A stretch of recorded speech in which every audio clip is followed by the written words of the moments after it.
उनका आशीर्वचन हमें मिले जिन्होंने इस कार्यक्रम की विशिष्टता स्वीकार की है, जिनकी बदौलत ये कार्यक्रम आज इस मुकाम तक पहुंच रहा है। मैं सबसे पहले आज के कार्यक्रम के मुख्य अतिथि की तरफ बढ़ूंगा और मुख्य अतिथि भी ऐसे हैं जिन्हें उत्तर प्रदेश हिंदी संस्थान ने विज्ञान भूषण से सम्मानित किया है और ये साहित्य का पद्म विभूषण की तरह है। मैं आपको बहुत बहुत शुभकामनाएं, बधाई और चाहता हूं कि हम सबको आपका आशीर्वाद मिले, हम जो भी साहित्य में लिख पाएँ आप सबकी बदौलत सार्थक लिख पाएँ। तो आदरणीय आज के कार्यक्रम के मुख्य अतिथि हमारे, मैं निवेदन करूंगा कि मंच पर आएँ और हम सबको अपना आशीर्वाद दें। और मित्रों, मैं कुछ कहूँ इसके पहले हम 3 किताब लाए हैं। अच्छा, तो हमें लगा कि आते आते ये हाथ लगाया है तो हम पहले इसको भेंट करते हैं। जी जी। तो आज जो इस कार्यक्रम के निमित्त बने हैं काका श्री जी, इनके लिए मैं अपना सफल कथा लाया हूँ। आप अपने हाथ से दें।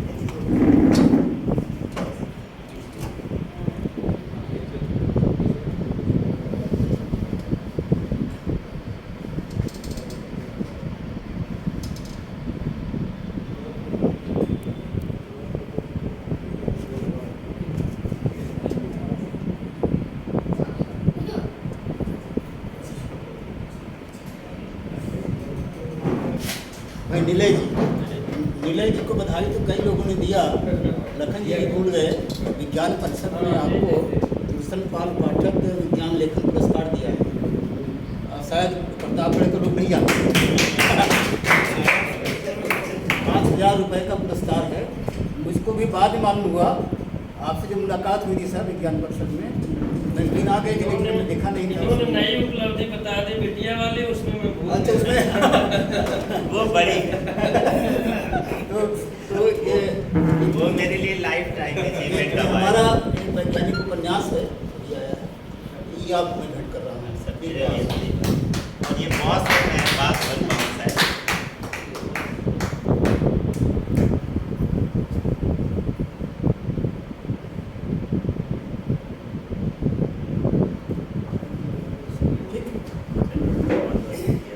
एक प्रति और है, मैं जिसके घर में यहाँ पर आदरणीय से सरस जी बड़ी सेवा की आपने, पिछली बार एक लोग जब आए थे तो भोजन कराया था।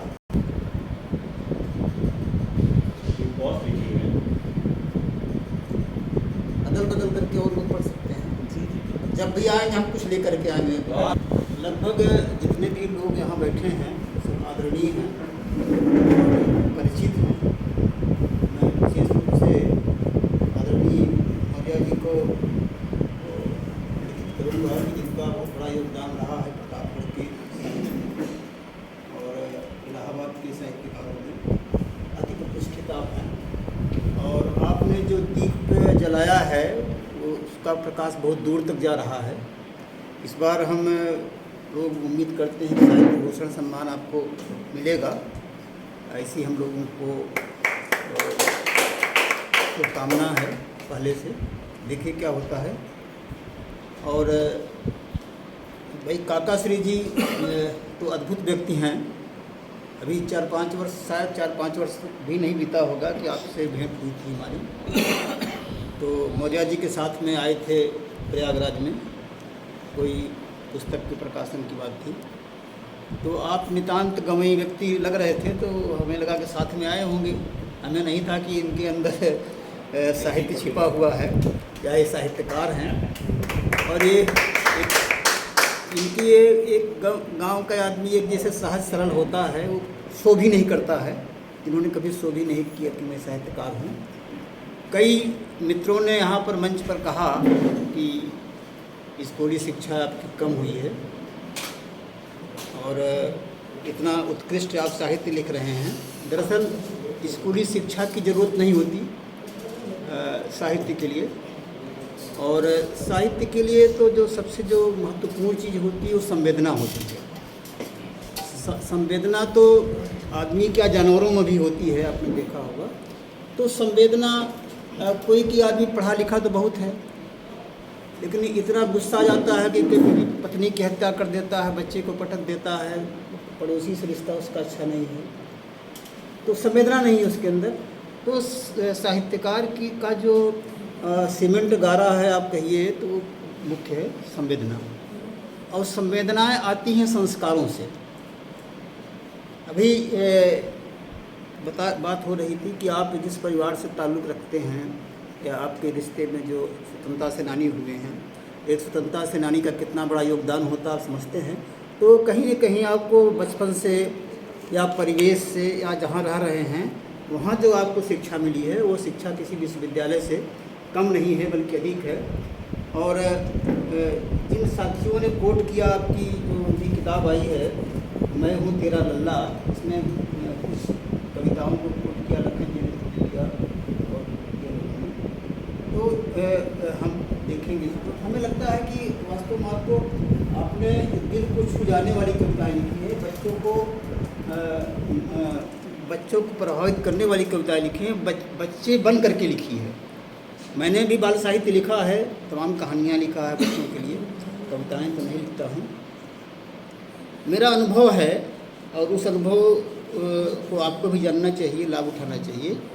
मेरा अनुभव है कि हमने जितनी भी कहानियाँ लिखा है अब तक में, जितनी भी कहानियाँ लिखा है, हमारा अनुमान है कि 25 कहानी तो बच्चों की लिखा ही होगा।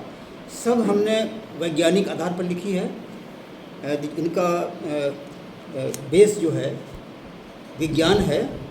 और ये सारी कहानियाँ तभी हमने उसको टाइप कराया, भेजा पत्रिकाओं में, जब हमारे बच्चों को हमने सुनाया, बच्चों को, स्कूल के बच्चे नहीं, घर के बच्चे।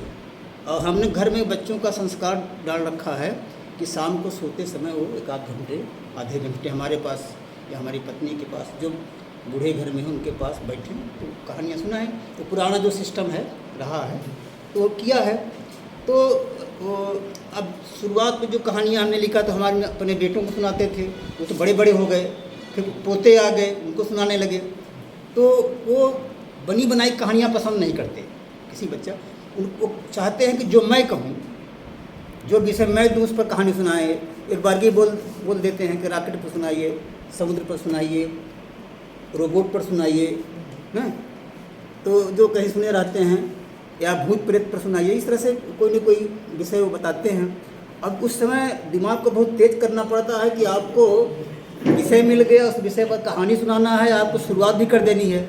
अब आपको पता नहीं कहानी जाएगी कहाँ, है ना। तो कई बार कहानियाँ नहीं बनती हैं, बच्चा सो जाता है, और कई बार बड़ी बढ़िया कहानियाँ बन जाती हैं।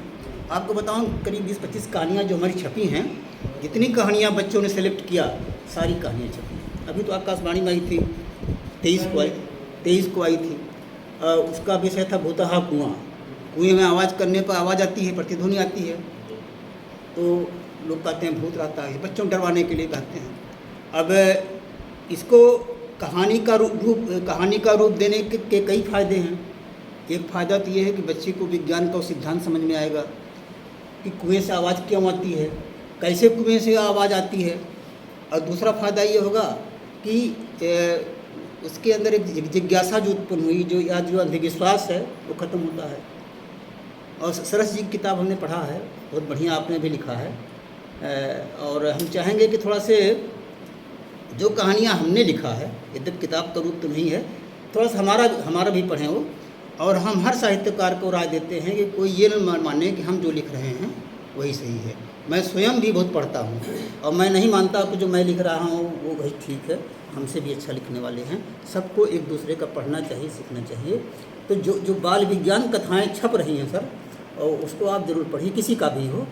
और हम पिछली बार के लिए क्षमा मांगते हैं सर कि आपके यहाँ जो कार्यक्रम था सृजना कुटीर में, तो मैंने कहा था प्रतापगढ़ में कोई विज्ञान साहित्यकार नहीं है, तो 2 बड़े विज्ञान साहित्यकार यहाँ हैं, तो मुझे जानकारी नहीं थी उसमें। तो एक तो नीलय जी हैं और एक डॉक्टर राधेश्याम मौर्य जी हैं जो प्रधानाचार्य हैं देवरूपुर में, अभी मिल करके आ रहे हैं। ये 2 बड़े साहित्यकार हैं और ये अच्छा लिखेंगे विज्ञान का। हमारी बड़ी इच्छा होती है, जिज्ञासा होती है, हमारी बड़ी कामना होती है कि लोग विज्ञान में लिखें, क्योंकि बहुत सारा